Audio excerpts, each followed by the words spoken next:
Good morning dear friends, welcome to Destiny Commerce Classes. आज हम लोग एक न्यू चैप्टर शुरू करने जा रहे हैं, रिटायरमेंट ऑफ पार्टनर। समझेंगे इसको। रिटायरमेंट ऑफ पार्टनर क्या है? तो रिकंस्टिट्यूशन है ना। रिकंस्टिट्यूशन मतलब साझेदारी व्यवसाय का पुनर्गठन। और पिछले क्लास में मैंने बताया था कि साझेदारी व्यवसाय को जब भी नया एग्रीमेंट बनाता है, न्यू पार्टनरशिप डीड बनाता है, तो ऐसी स्थिति को साझेदारी व्यवसाय का पुनर्गठन कहते हैं।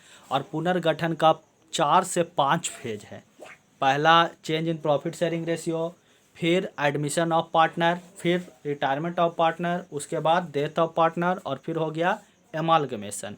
इतने कंडीशन है जिसमें साझेदारों के बीच मनमुटाव होता है, एक नया एग्रीमेंट आता है। ऐसी अवस्था को रिकंस्टिट्यूशन बोलते हैं। और इन सभी अवस्था में आपको मैथ बनाने के लिए सीखना है। पहले के क्लास में एडमिशन ऑफ पार्टनर का हमने सीखा। आज अगला रिकंस्टिट्यूशन का अगला पड़ाव, अगला मोड सीखेंगे, रिटायरमेंट ऑफ पार्टनर। तो चलिए आते हैं। रिटायरमेंट ऑफ पार्टनर क्या है? तो रिकंस्टिट्यूशन ऑफ फर्म का एक मोड है। यानी 3 साझेदार हैं, A B C. C business को छोड़कर चला गया तो कौन कौन बचा? ए और बी। ये है रिटायरमेंट ऑफ पार्टनर। 4 साझेदार हैं, ए बी सी और डी। 2 बिजनेस को छोड़कर चला गया, सी और डी। 4 साझेदार हैं, ए बी सी और डी। ए बी है बिजनेस में, रखना चाहता है, बट सी और डी बिजनेस को छोड़कर जाना चाहता है। तो ये क्या है? Retirement of partner. और अगर रिटायरमेंट ऑफ पार्टनर आएंगे तो किन किन दिक्कतों का सामना करना पड़ेगा? तो जाहिर से बात है माय डियर फ्रेंड्स कि अगर आप ही देखिए, ए बी सी साझेदार हैं, अगर सी चला जाएगा तो सबसे पहले मान लो अगर ए बी सी 3:2:1 में बांट रहा है और सी चला गया तो सबसे पहले किस में प्रॉब्लम होगा? रेशियो में, यानी प्रॉफिट शेयरिंग रेशियो। तो सबसे पहला जो, अगर हम लोग अकाउंटिंग ट्रीटमेंट देखते हैं कि बताइए रिटायरमेंट ऑफ पार्टनर में किन किन हालातों पे चर्चा होगी, इसका क्या अकाउंटिंग ट्रीटमेंट होगा। तो सबसे पहले एक रिटायरमेंट ऑफ पार्टनर में हम लोगों को सीखना है कैलकुलेशन ऑफ न्यू रेशियो, कि एक साझेदार के जाने के बाद बचे हुए साझेदार का न्यू रेशियो क्या होगा। उसके बाद हम लोग सीखेंगे कैलकुलेशन ऑफ गेनिंग रेशियो। ध्यान देंगे, एडमिशन ऑफ पार्टनर में था सेक्रीफाइसिंग का मतलब जिसमें शेयर में कमी आए। बट रिटायरमेंट ऑफ पार्टनर में साझेदार जाएगा तो इनका शेयर क्या होगा? बढ़ेगा। आगे के वीडियो में आएंगे, शेयर क्या होगा? बढ़ेगा। तो जिस अनुपात में शेयर बढ़ता है उसको बोलते हैं गेनिंग रेशियो। तो आगे सबसे पहले न्यू रेशियो निकालना सीखेंगे, फिर सीखेंगे गेनिंग रेशियो। उसके बाद क्या सीखेंगे सर? तो उसके बाद सीखेंगे my dear friends treatment of goodwill. क्या सीखेंगे? गुडविल निकालने का नियम, गुडविल की क्या क्या ट्रीटमेंट है, किस किस तरह से उसको ट्रीट किया जाएगा, व्यवहार किया जाएगा, इस पे हम लोग डिस्कशन करेंगे। जब ये आप सीख जाएंगे तब आपको सीखना है treatment of accumulated profit and loss. Profit and loss and reserve, है ना। जो एक्यूमुलेटेड प्रॉफिट है, बताए थे एडमिशन ऑफ पार्टनर में, इस पे हमारा खास वीडियो है।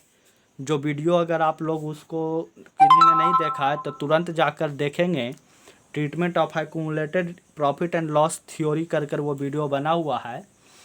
तो treatment of accumulated profit and loss यानी साझेदारी व्यवसाय में अगर पहले से किसी तरह का प्रॉफिट, लॉस या रिजर्व रखा हुआ है तो जो पार्टनर बिजनेस को छोड़कर जा रहा है वो तो हिस्सा लेकर जाएगा। या फंड हो गया, एक्यूमुलेटेड प्रॉफिट हो गया, लॉस हो गया, रिजर्व हो गया, या कोई किसी तरह का फंड है तो उसका ट्रीटमेंट आपको करना है। जब इतना करेंगे तो फिर पार्टनर्स कैपिटल अकाउंट, नहीं सॉरी, इतना करने के बाद आपको सीखना है क्या? रिवैल्यूएशन अकाउंट, है ना। आपको रिवैल्यूएशन अकाउंट बनाने के लिए सीखना है। बताया हूँ पिछले क्लास में, रिवैल्यूएशन अकाउंट का सबसे best theory admission of partner में जितना लॉस हो रहा है डेबिट, जितना प्रॉफिट हो रहा है क्रेडिट। डेबिट में लिखेंगे टू, क्रेडिट में लिखेंगे बाय।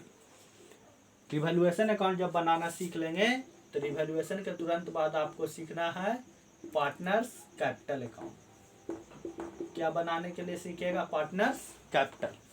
इतना से सब से हम लोग मैच करेंगे, है ना। अब लगातार 1 मंथ लगभग आपका जाने वाला है रिटायरमेंट ऑफ पार्टनर के सीरीज में, मतलब इस लॉकडाउन में। अगर उससे पहले खुल जाता है तो बहुत ही बढ़िया बात है। देखते हैं पार्टनर्स कैपिटल के बाद 7 नंबर वीडियो, ये 7th नंबर में क्या सीखेंगे? पार्टनर्स लोन अकाउंट, है ना।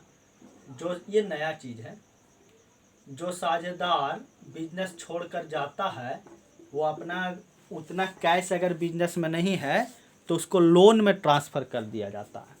तो कभी कभी आपको पार्टनर्स लोन अकाउंट बनाने के लिए भी आएगा, इस पे भी हम लोग मैथ सीखेंगे। और जब इतना सीख जाइएगा माय डियर फ्रेंड्स, तब आपको सीखना है, बनाना है क्या? Balance sheet, new balance sheet. पुराना बैलेंस शीट देखिए, हर एक एडमिशन से लेकर डेथ तक ध्यान देंगे। पुराना बैलेंस शीट आपका क्वेश्चन में रहेगा, हर लॉन्ग क्वेश्चन जो भी होंगे उसमें एक बैलेंस शीट क्वेश्चन में रहेगा, न्यू बैलेंस शीट आपको बनाना है। तो ये आपका अकाउंटिंग ट्रीटमेंट है, इतना पे हम लोगों को क्वेश्चन सॉल्व करना है। और कल से हम लोग शुरू करेंगे और नेक्स्ट वीडियो से हमारा चालू हो जाएगा। बारी बारी इन सभी टॉपिकों पे हम लोग ध्यान देंगे। और सबसे पहला न्यू रेशियो निकालने के लिए, गेनिंग रेशियो निकालने के लिए आपका वीडियो जो है अगले इसके बाद के वीडियो आपको अपलोड कर दिए जाएंगे।